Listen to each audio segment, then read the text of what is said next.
epidemia en el mundo produjo algo así como el triple de víctimas que la Guerra Mundial, más que entre la Primera y la Segunda Guerra Mundial juntas. Aquí murió alrededor de un 2% de la población. Hay poblaciones donde murieron el 6% o el 7%, y muy virulento.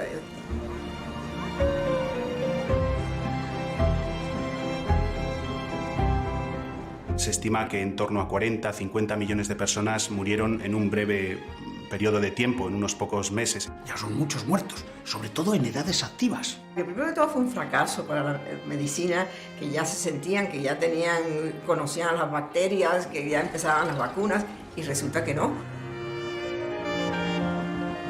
Como madre de todas las pandemias, fue el origen de los virus de las pandemias posteriores. Esta gripe del 18 tiene un patrón diferente a las otras y mueren los jóvenes.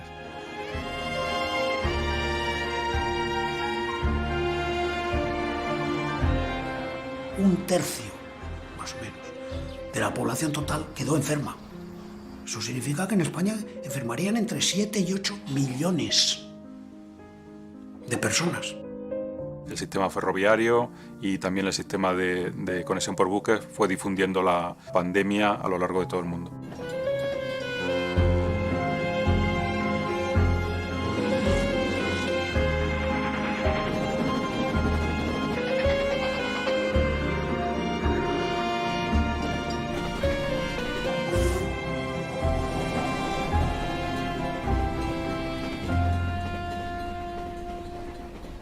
La gripe empieza en febrero en los Estados Unidos. Esa es la primera noticia cronológica que tenemos. Hay otras teorías sobre el origen, pero esa es la primera noticia que tenemos. Lo que hay con certeza es la constancia de que en un campo militar de los Estados Unidos, un campo donde se concentraban gran parte de las tropas que iban a ser enviadas a Europa, es el principal foco conocido de difusión de la gripe. Y entonces empiezan a venir miles de muchachos de los campamentos militares de allá, muchísimos de ellos enfermos. Llegan a Europa y se produce la difusión masiva de la gripe en el continente europeo.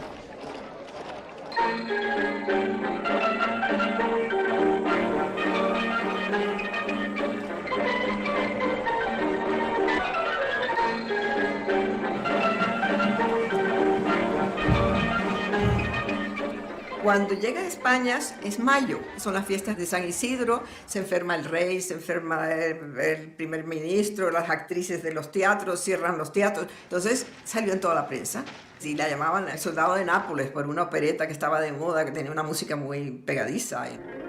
Vamos a contarles cómo es la enfermedad de moda que en forma de brutal epidemia se ha metido en las casas de Madrid. Y que por haber entrado en todas, absolutamente en todas, hemos dado en llamarle El Soldado de Nápoles.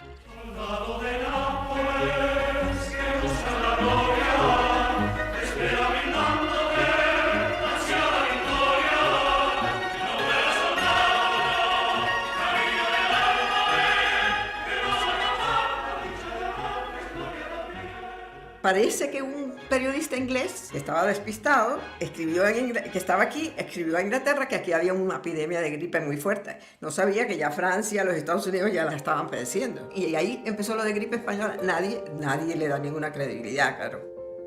Lo más tradicional es pensar que había sido este origen en Estados Unidos y que quizá en vez de haberla llamado la gripe española la deberíamos haber llamado la gripe de Kansas o similar.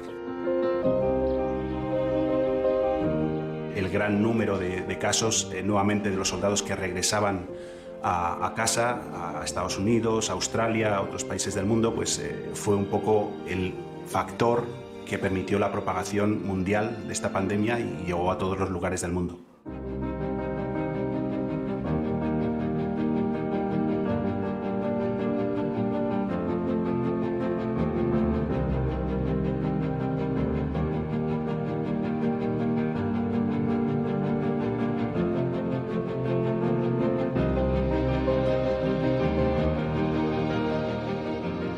Claro, 40-50 millones de excombatientes de decenas de países repartidos por todo el mundo, celebrando la victoria, sobre todo los que habían ganado, claro, la victoria. en sus países, en fiestas, desfiles y tal, pues bueno, eso es una difusión enorme de la epidemia, ¿no?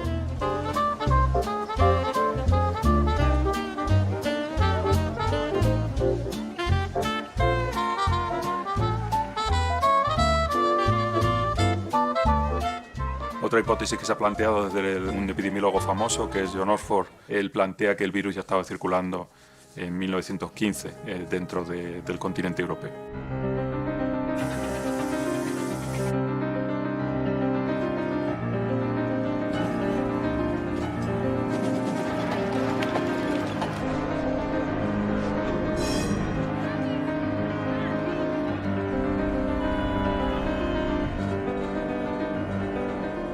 Que no es que de repente un día el virus decida, sino que es todo un proceso largo de transformaciones en el entorno, entre las condiciones de vida de las personas, ese movimiento, desplazamiento. En una pandemia el proceso de difusión es bastante rápido si tú tienes unos medios de transporte que lo favorezcan. Hay algún investigador que plantea que es probable que hubiera población china que tuvo que venir en 1917 a Francia y que pudieran ser los que pudieran haber transportado el virus en ese momento. Incluso plantean el origen de la pandemia en Francia.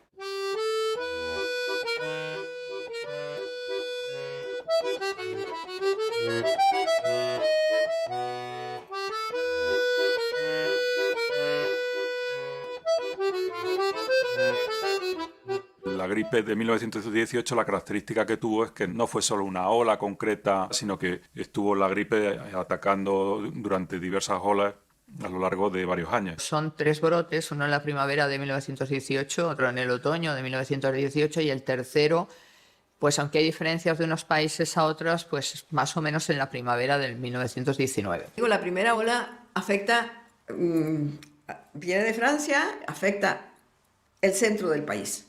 Madrid, sobre todo Madrid, fue impactada por esa primera ola que era más bien benigna. Desde hace días cunde en Madrid una epidemia que hasta ahora se presenta con caracteres de benigna, pero tiene justamente alarmados a todos los vecinos de la corte. La enfermedad, cuyos síntomas son generalmente vómitos, fiebres, diarreas y dolores en todo el cuerpo, es en el fondo algo semejante a la gripe o trancazo. Pero no llega a meterse en la parte rural ni nada. Viene, explota como una gripe fuerte, pero sin tanta mortalidad. Pero es que la ola del otoño del 18 fue la peor de todas. En España, el 75% de la mortalidad que se produce durante toda la pandemia del 18 se produce en octubre-noviembre. El factor que más influyó fue la inmunidad. Es decir, aquellos que tuvieron la primera ola se salvaron en gran parte de la segunda. Y el otro factor es el nivel de vida de las provincias.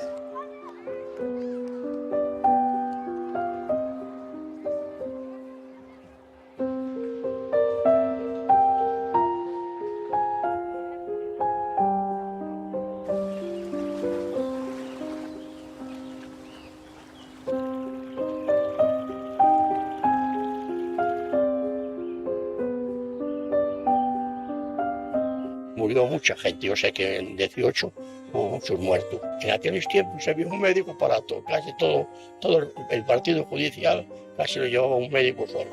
Se llama el doctor Cebreiro, cobraba muy poquito, era un doctor muy humano, a los pobres no les cobraba nada. La gripe del 18 continúa en el otoño del 18, continúa en la primavera del 19. Hay una tercera ola al principio del invierno de 1919, que también fue mala, pero ya la mayor parte de la gente estaba inmunizada. En junio, más o menos, de 1919, aquello ya desaparece lo que son este conjunto de 3 brotes. En 1920 vuelve otra, que aquí en España causó bastantes muertes, pero ya entre los niños, los que no estaban inmunizados.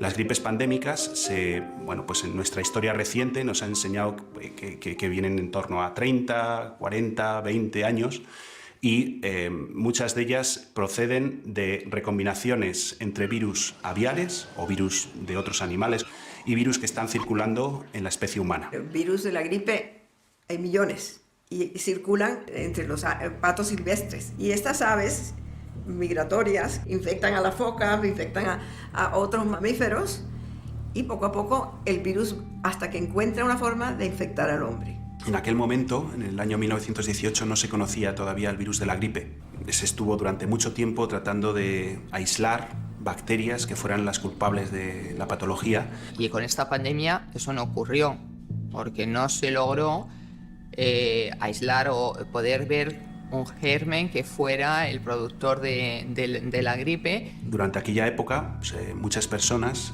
que estaban trabajando, sobre todo en Estados Unidos, que estaban trabajando con este caso, con el caso de la gripe, pues fueron conscientes de que no eran capaces de aislar el agente infeccioso, pero sí que fueron lo suficientemente perspicaces como para guardar muestras, cortes de parafina de pulmones de personas que habían fallecido. Entonces cogieron a los que habían muerto en 1920 y con esos tejidos y una señora inuit, una esquimal, que la encontraron bastante intacta en el permafrost, resucitaron el virus, es decir, lo reconstruyeron genéticamente y hoy en día tenemos el virus de la gripe del 18. Durante la epidemia, en España y en todos los sitios, se creía, no se sabía que era el agente, el patógeno, que era un virus, se creía que era una bacteria, el bacilo de Pfeiffer. La idea era aislar el germen, ese bacilo, para fabricar un suero específico y una vacuna para prevenir y el suero para tratar. Es más, las vacunas que se aplicaron en España también, eran un compuesto del bacilo de Pfeiffer que sí que tuvieron algún efecto positivo, seguramente, porque había una gran comorbilidad entre el virus de la gripe y la neumonía. Las vacunas que se prepararon podían servir en el mejor de los casos contra las complicaciones bacterianas, pero no contra la enfermedad. En los años siguientes, como se siguió investigando, cuando ya se descubrió que era un virus, pues claro, la primera vacuna ya fue de los años 30, fue poco después, ya antigripal. Fue con posterioridad que se supo que era la gripe y después de muchísimos años, hasta bien entrados los 2000, que no se logró secuenciar e identificar completamente aquel agente infeccioso. En el hombre, el bacilo de la influenza puede llegar hasta la sangre, aunque lo ordinario es que se localice en la superficie. Aunque dicho microbio puede eliminarse por la boca, en la mayor parte de los casos se expulsa por las vías respiratorias, ganando el ambiente al desprenderse de los esputos. Ese virus afectó sobre todo, aunque afectó a la gente que normalmente pues sufre la gripe, afectó también a niños, afectó a personas mayores, afectó con especial virulencia a personas jóvenes. De 20 a 40 años, sobre todo, no solo los afecta, sino que los mata. Y eso crea un impacto social y un impacto psicológico mayor, primero porque enferman muchos más los jóvenes y mueren mucho más los jóvenes, y eso supone pérdidas de personas en edad reproductiva, de padres y madres de niños, produce que mucha gente enviude y produce un cambio radical o un cambio importante en la sociedad.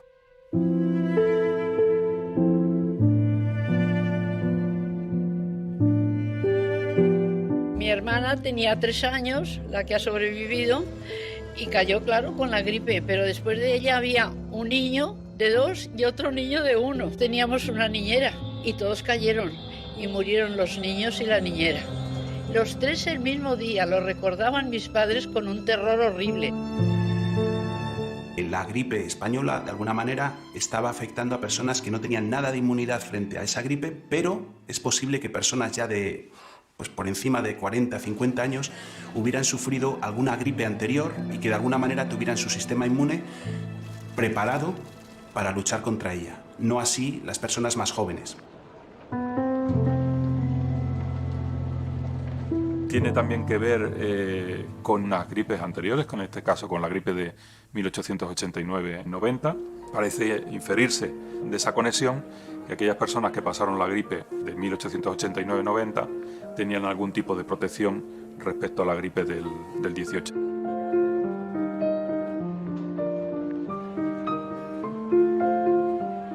Cuando una persona enfermaba de este tipo de gripe, la patología era muy rápida.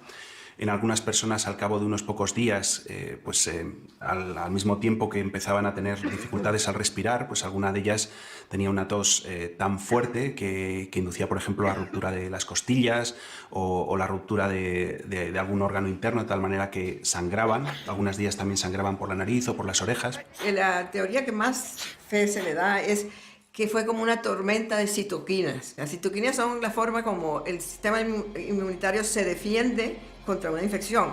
Entonces el área afectada se inflama para que puedan llegar los anticuerpos. Pues parece que la reacción de los jóvenes fue exagerada, patológica. Y entonces en las autopsias encontraban que los pulmones estaban inundados de fluidos. Personas que perdieron masa muscular, capacidad pulmonar, con lesiones pulmonares graves, que de alguna manera pues luego tuvieron complicaciones al poco tiempo, también asociadas a infecciones.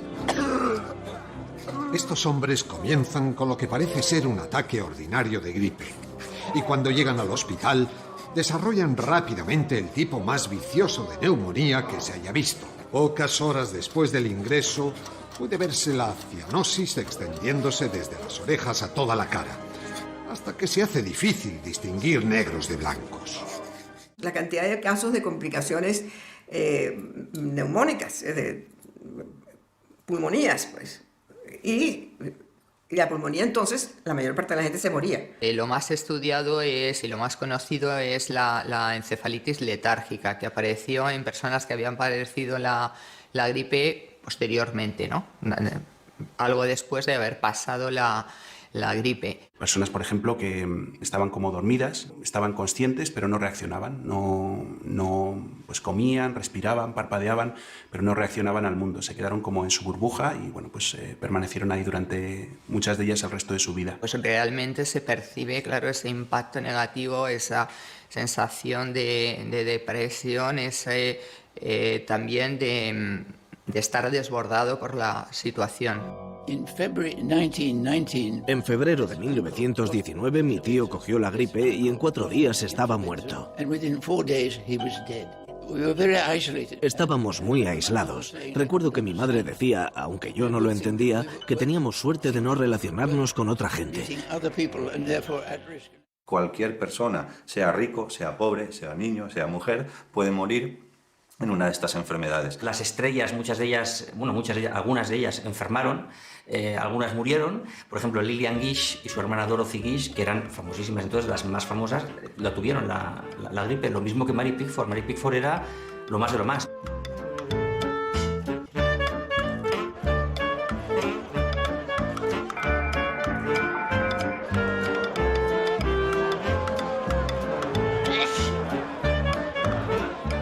Estornuda para, digamos, poder pasar, ¿no? Hay gente, entonces, para poder entrar a un sitio, poder pasar, empieza a estornudar encima de la gente. Pero ya lo hace como un gag cómico en el fondo. Murió pues una estrella hoy olvidada, que no conocemos, a lo mejor no la conocemos porque murió y no pudo desarrollar más carrera, que era Harold Lockwood. Aunque el impacto fue mayor en gente con menos recursos, varios de los que participaban para redactar el Tratado de Versalles durante la Primera Guerra Mundial fueron afectados ellos directamente o sus familiares. Bueno, también Clemenceau y Lloyd George, el británico, también tuvieron la gripe. El Kaiser también, por supuesto. Pero los 3 de la Conferencia de Versalles la cogieron. Y el más grave, Wilson. Por ejemplo, el pintor Munch, el noruego Munch, él también fue afectado y él se pinta. Se levantó un día de la cama, hizo un autorretrato enfermo de gripe, que así tituló.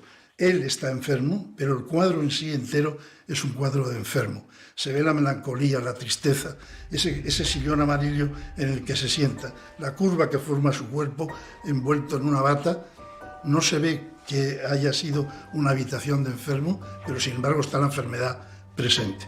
Pero que en el fondo lo que estaba mostrando esa obra era como digamos, una renovación, unas ganas también de una nueva vida. Un poco después sale de la gripe española y se hace un autorretrato, esta vez en azul en vez de en amarillo, es tremendamente expresionista, en la que se ve en su rostro en un atrevidísimo primer plano los estragos que la enfermedad le ha causado.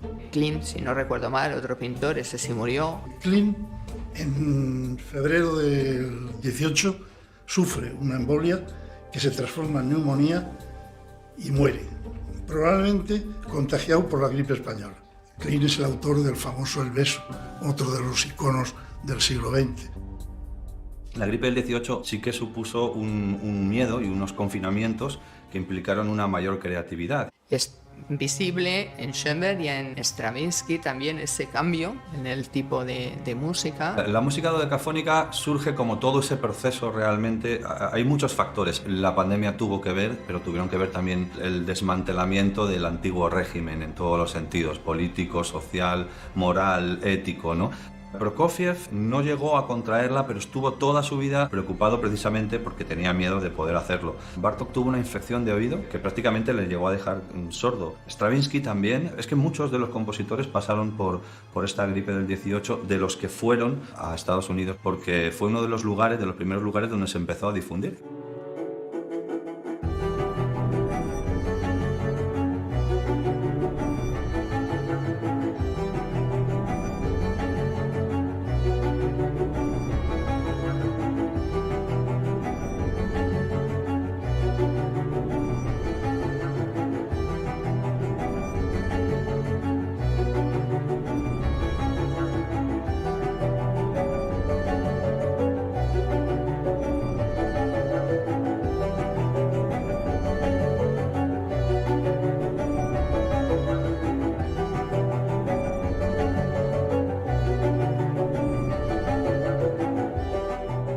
La epidemia empieza en los Estados Unidos, pero marcha del centro del país hacia el este, porque con todos los soldados que están embarcando, y llega a California mucho más tarde. Y entonces las autoridades del este le escriben a los del oeste, le dicen, cojan a sus carpinteros y pónganlos a hacer ataúdes para que no se les apilen los muertos. En ese momento no había antibióticos, la penicilina no aparece hasta 1945, que se empieza a usar, y lo que se utilizó son variados tratamientos para atender a los síntomas. Tratamientos paliativos, trataban de bajar la fiebre, tratamientos antibacterianos con antibióticos, Salvasan, tratamientos que en principio no iban a afectar al virus, iban un poco tratando de aliviar, en caso de que el paciente tuviera una sintomatología muy grave, aliviar esa angustia de no poder respirar. O sea, medidas, digamos, de tratamiento sintomático que decimos y de soporte general, ¿no? Yo me acuerdo que se hablaba mucho de aquella gripe, porque yo era pequeña entonces, pero sí recuerdo que fue una cosa muy, muy mala. No había seguridad social, ni muchísimo menos, y teníamos cada uno un médico particular. Cuando te ponías mala, llamabas a ese médico y era el que te atendía. Y sobre todo nos hacían sudar, que con el sudar ya lo arreglaban todo. Porque yo creo que en aquella época hasta los médicos no sabían lo que era aquello. Mi padre me contaba, y mi tío también me contaba, de que una de las cosas que les hacían a los niños, les metían en habitaciones cerradas, les echaban el zotal, les echaban agua y bueno, pues de esos vapores pues pensaban que los niños iban a de alguna manera estar más preparados y a no infectarse. Se utilizaron muchos recursos, pues la quinina, pues que ya se había utilizado contra otras fiebres, ¿no? O contra la malaria. Se incorporó, por ejemplo, como novedad la aspirina de Bayer. Y luego, pues medidas de aislamiento, tratar de que las personas no se juntasen en espacios comunes a niveles que se agolpase mucha gente, tratar de llevar mascarillas, fomentando, por ejemplo, que las personas, antes debía de ser bastante común pues el tema de escupir al suelo, pues que no escupiesen. La gripe, de todas maneras, hoy en día tampoco tiene un remedio, es decir, que lo que mejor es que te cuiden, que te metan en una habitación aireada, que te den bien de comer. Para mucha gente eso no era posible. Lo que teníamos era la beneficencia municipal. Pero claro, esa estaba destinada a los pobres, a las personas calificadas como pobres de solemnidad. Quien tenía dinero pues iba a ese médico al que pagaba y ya estaba. Y el grupo de personas que no iba a entrar dentro de esa beneficencia, si podía, pagaba esas sociedades comerciales que le cubría la atención médica, farmacéutica y si moría, pues también el entierro. Aparte de las casas de socorro, que atendían fundamentalmente a personas con bajos recursos, estaban los centros hospitalarios. La capacidad que tuvieran estos hospitales se veía más que superada. Se requirió el establecer pabellones Docker, traído, digamos, del ámbito de la medicina militar. En el Instituto de Salud Carlos III, en esa zona, hubo que instalar hospitales de campaña. No había suficientes hospitales ni suficiente nada. La gente lo vivió y el que le tocó morirse se moría. Hubo dificultad para tener médicos disponibles. De hecho, se utilizó a los estudiantes de medicina del último año. O sea, se buscó tratar de cubrir esas necesidades. En Madrid y en otras ciudades, el gobierno permitió que médicos y enfermeras jubilados, eso sí, remunerados, sirvieran para asistir a los enfermos en las epidemias. Que entonces se iba a la casa socorro y nos atendían muy bien. Se jugaba en la calle, a la comba, había todo, se jugaba, eran otros juegos, otras cosas. Las autoridades médicas, sobre todo, y algunas militares, pero sobre todo las autoridades médicas, sí que señalaron los problemas y las medidas que había que tomar. Pues se implementaron medidas que se vienen aplicando desde, con pequeñas variaciones, desde las epidemias de peste que asolaron Europa. Confinamiento y distanciamiento físico y social, como medidas básicas. Y después, claro, todo lo que eso trae aparejado de freno de la economía. Otras medidas que se tomaron, desinfecciones no solo de mercancías, sino también de las personas. Por ejemplo, limpieza de las calles en las localidades o donde llegaba el tranvía. Generalmente coincidían los políticos del momento en que había que tomarlas porque también había que mostrar a la población que se estaba haciendo algo. En los Estados Unidos tomaron medidas, por ejemplo, la mascarilla, que aquí no se vio. Porque fue más propio, se utilizó más en, digamos, ámbito anglosajón. Estuvimos más centrados en el lavado de manos, que es muy importante, claro, y en otras medidas que esa entonces suele estar relacionado con esa tradición cultural y también científica.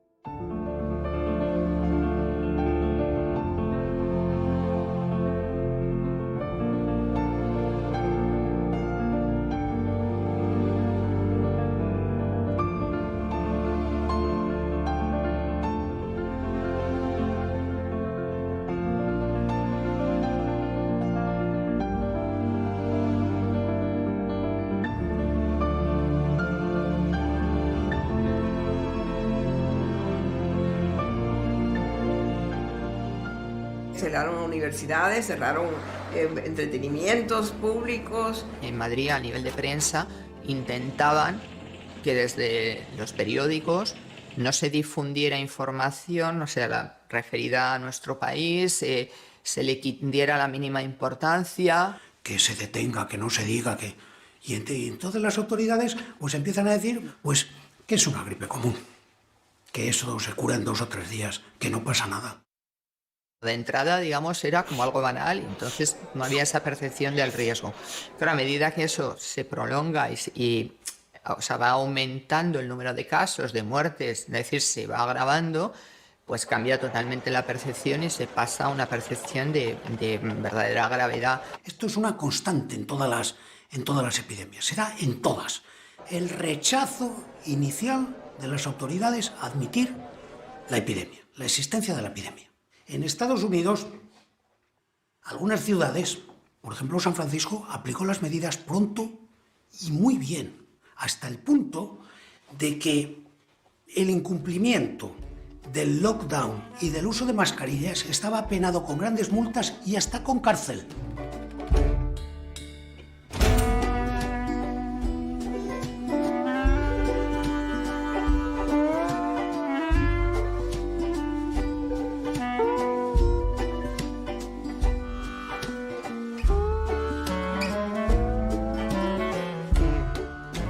A los actores, estrellas o gente más conocida no les gustaba llevar mascarilla, les quitaba de alguna manera ese glamour que tanto exigía la gente en aquella época. Las estrellas, digamos, masculinas entre comillas, más masculinas, pues tanto por decisión propia como por decisión del estudio de la compañía que lo sustentaba, no les gustaba, esto es una cosa increíble, no les gustaba que tuvieran la mascarilla porque les quitaba hombría, les quitaba masculinidad. Era como decir, este señor necesita una mascarilla, con lo superhéroe que parece que es en las películas.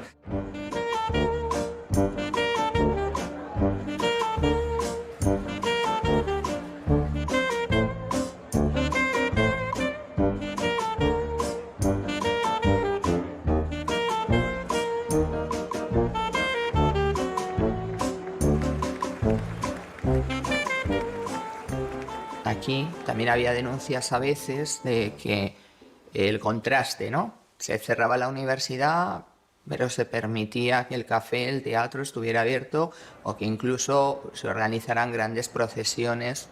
Esta segunda ola se penetró a los pueblos más remotos de España. ¿Y qué pasó? Que coincidió con todas las fiestas y las autoridades no querían prohibir las fiestas. Claro, se hizo tarde, se hizo mal, la gente no creía a las autoridades. Se imponen medidas de prohibición, se prohíben ya las fiestas que ya habían pasado, claro.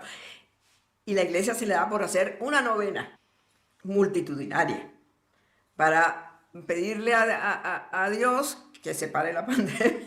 Las medidas tienen que ser rápidas y mantenidas durante mucho tiempo. Se vio que las ciudades donde se habían impuesto estas medidas antes salieron mejor libradas. En los años 20, los estados que aplicaron el confinamiento creció su PIB 5 o 6 veces más que los que no lo aplicaron. Estaba la discusión, como siempre, si optar por la economía o por la salud. Y es un dilema absurdo, porque es que sin salud no hay economía.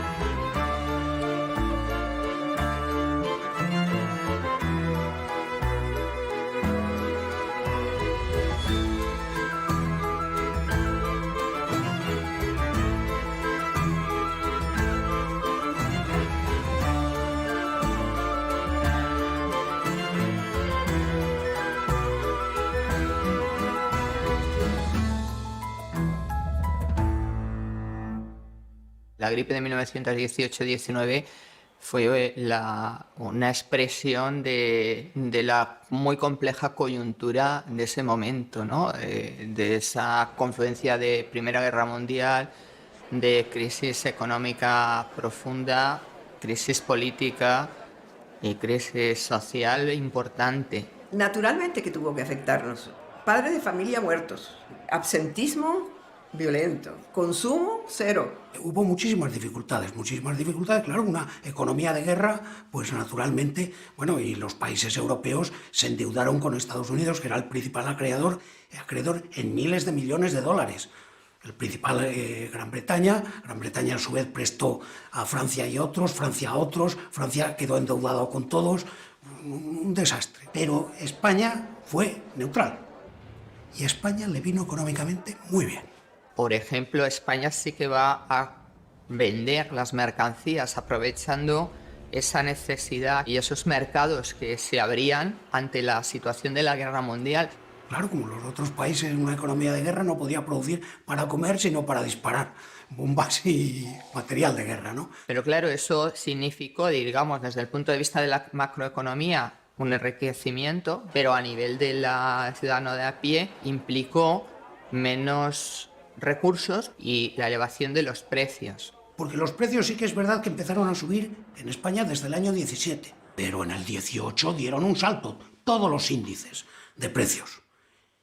Y el mayor periodo de todo el primer tercio del siglo, hasta la Guerra Civil, hasta el 36, de aumento del índice de precios es el del 18 al 20. Qué casualidad, los 3 de la pandemia.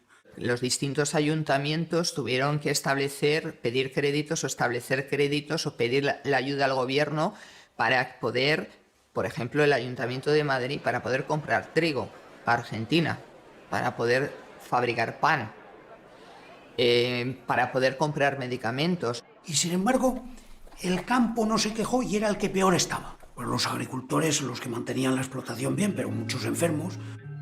Bueno, que sí llegó y creo que murió muchísima gente. Allí todos eran labradores. Y el médico Estaba en un pueblo para 3 o 4 pueblos.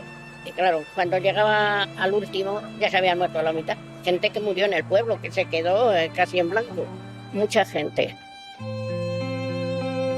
Los campesinos que tenían que cuidar de las vacas, que tenían que recoger la cosecha, muchos de ellos morían por eso, porque hacían demasiadas cosas, salían a trabajar, etcétera, etcétera. La población tenía dificultad también para llegar a tener pues carbón, que era para poder utilizarlo en sus cocinas. Sumado a eso viene una enfermedad que impacta mucho, que te mantiene en cama y te puede conducir a la muerte.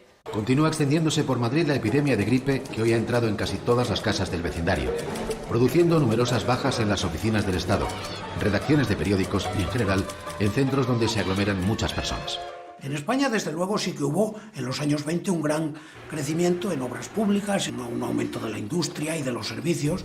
En la década de los 20 es cuando cae el peso, sigue siendo mayoritario, pero cae por fin, después de casi prácticamente un siglo, el peso relativo de la agricultura en mano de obra y en el PIB español.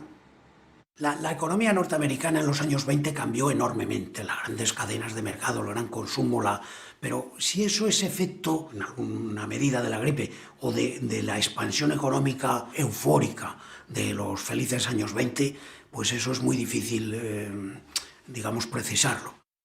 Lo que hizo esta gripe, en realidad, fue un punto a favor, un punto enorme a favor, para que los grandes se comiesen a los pequeños. Y esto fue aprovechado por, especialmente, Adolf Zukor, que era uno de los pioneros de Hollywood, los primeros que llegaron a Hollywood, y su estudio, que era Paramount Pictures. Lo que hay constancia es que Adolf Zukor hizo su agosto, ¿no?, con esto, es decir, se benefició de todos los pequeños cines o pequeñas distribuidoras incluso o exhibidores para absorber a todos estos pequeños y hacer una cadena, empezando a crear ese monopolio.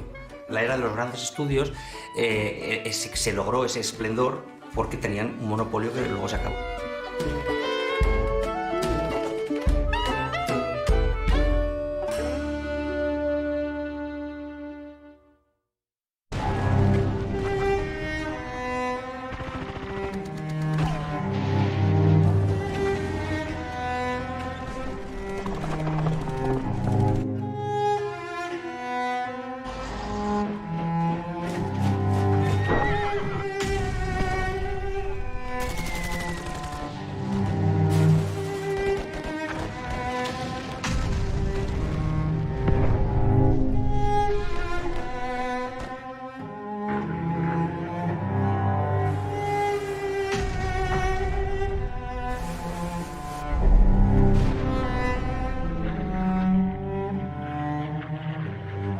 La gripe de 1918 fue una gripe que, por su grado de virulencia, acabó con tal número de personas en tan poco tiempo que rompió un poco los esquemas de estabilidad social y de alguna manera fomentó o desencadenó el final de la Primera Guerra Mundial y el armisticio, con las consecuencias que tuvo también a la hora de prepararlo para la Segunda Guerra Mundial.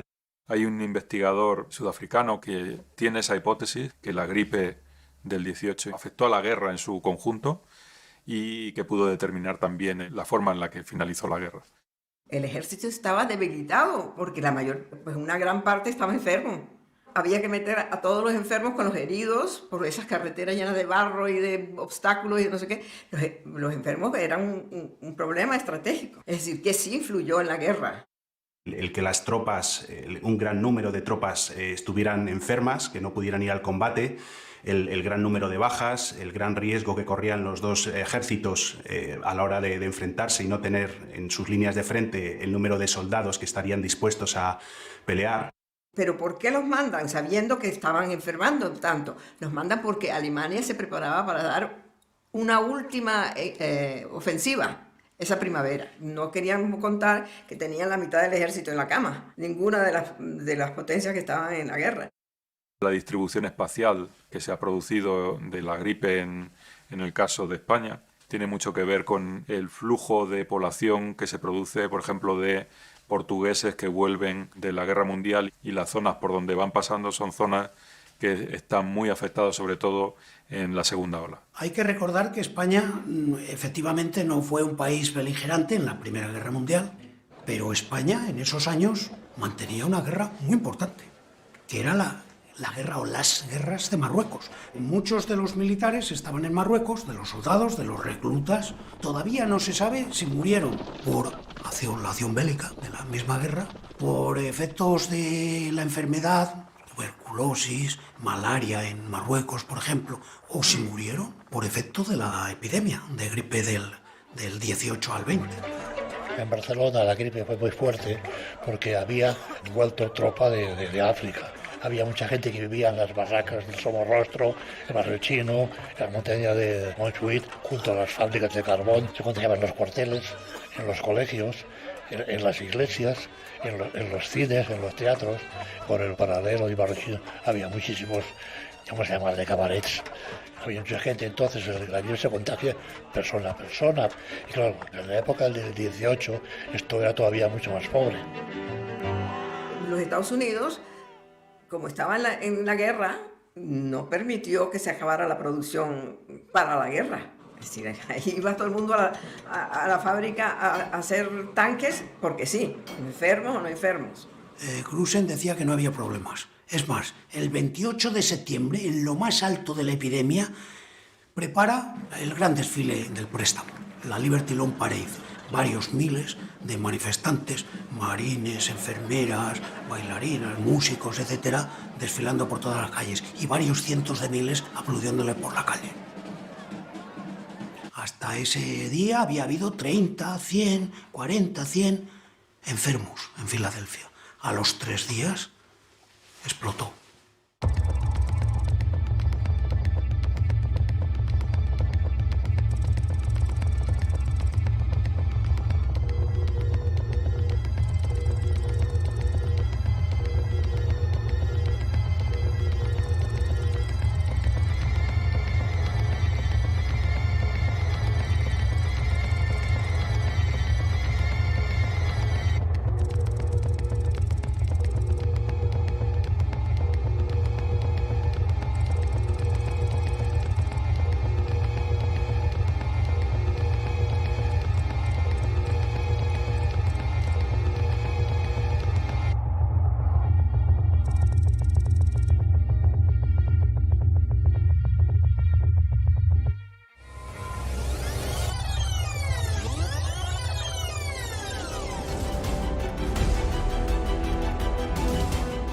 ¿Y eso qué es? La gripe española.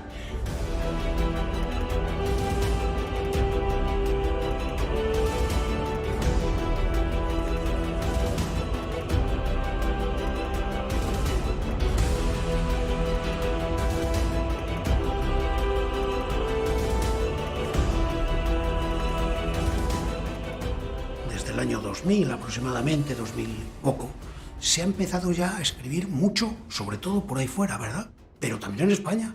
Ni mis padres me hablaron. Mi papá era médico, entonces cuando le dije, oye papá, me dijo, ah, sí, por Bogotá pasaban los carros de mula a recoger a los cadáveres en la calle.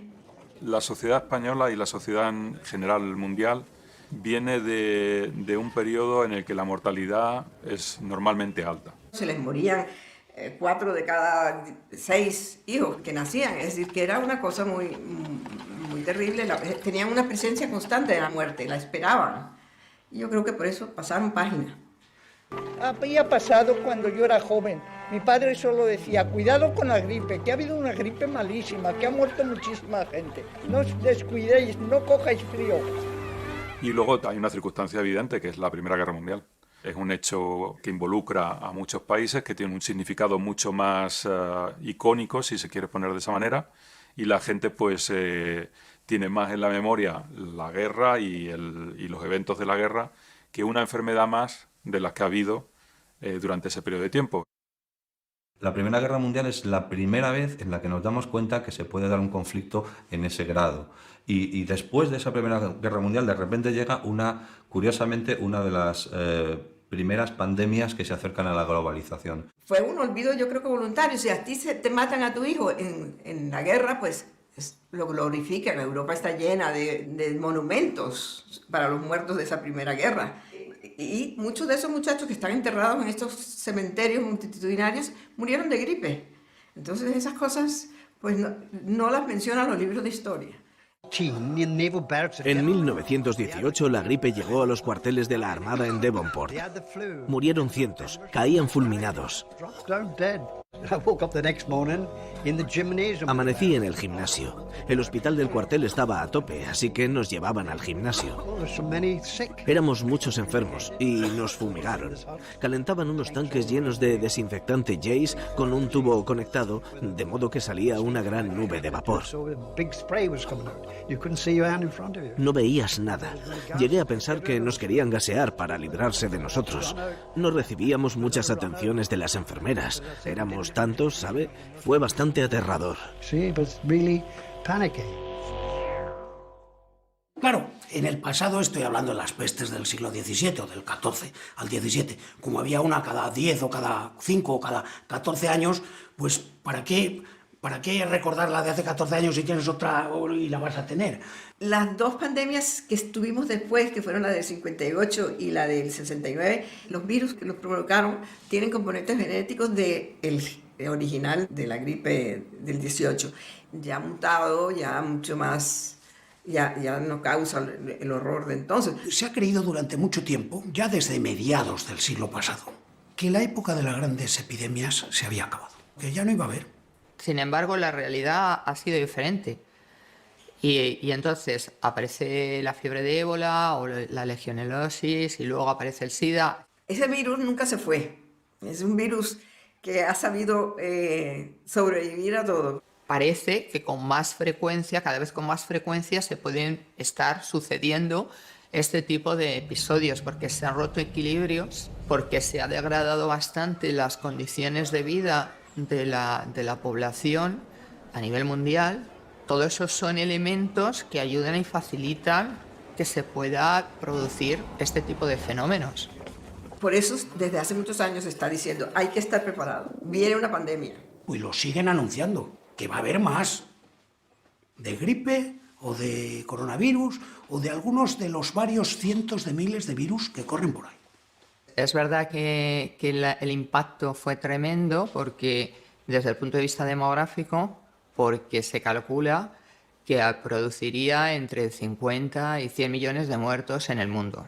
Es difícil de estimar exactamente el número de muertos porque en muchos de los países que fueron afectados no existe o no existía en ese momento un registro de mortalidad fiable.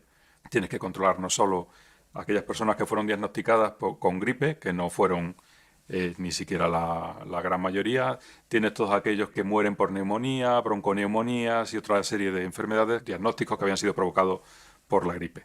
¿Que puede volver a aparecer un virus?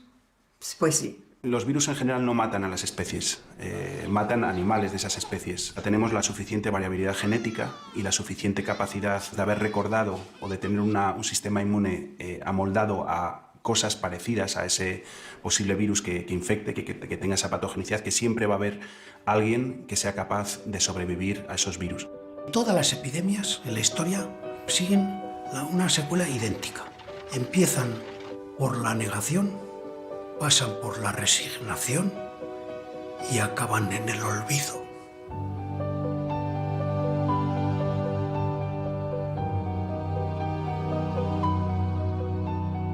Hablando de enfermedades, la Organización Mundial de la Salud está preocupada por un virus que afecta al aparato respiratorio y que ya ha causado 2 muertes y una treintena de casos en China. El Departamento de Salud del Gobierno vasco ha detectado un caso sospechoso, una mujer de origen chino que ha regresado recientemente de esa ciudad de Wuhan, presenta síntomas. El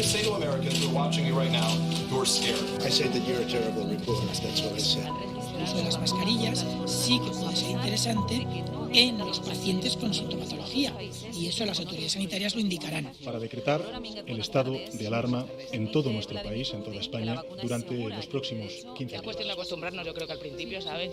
Y luego ya, lo que pasa que claro, con el verano ahora y todo... Ahora se ve más gente, yo estoy en la calle, estoy viendo más gente. Yo no llevo mascarilla como hace siempre que